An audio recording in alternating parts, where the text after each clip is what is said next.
जय जगन्नाथ। आसंतु जानिबा 2026 मसीहा सेप्टेम्बर मासर पर्वपर्वाणी। 1 तारिख मंगलवार रक्षा बा रेखा पंचमी। 2 तारिख बुधवार बुधेई ओषा आरंभ। 4 तारिख शुक्रवार श्रीकृष्ण जन्माष्टमी अगस्त्य दान आरंभ। 5 तारिख शनिवार नंदोत्सव गुरु दिवस डॉक्टर सर्वपल्ली राधाकृष्ण जयंती गोपा नवमी। 7 तारिख सोमवार अजा एकादशी। 9 तारिख बुधवार शिवोपवास बेढ़ा परिक्रमा।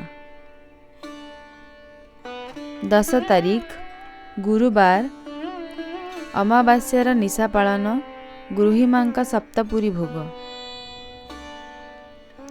11 तारिख शुक्रवार श्रीमंदिर सप्तपुरी अमावास्या कुशोत्पाटन। 12 तारिख शनिवार द्वितीय चंद्र दर्शन और पूजा। 13 तारिख रविवार बाली तृतीया गौरी व्रत। 14 तारिख सोमवार श्री गणेश पूजा गणेश व्रतोपवास। 15 तारिख मंगलवार ऋषि पंचमी और नुआखाई। 16 तारिख बुधवार मासांत।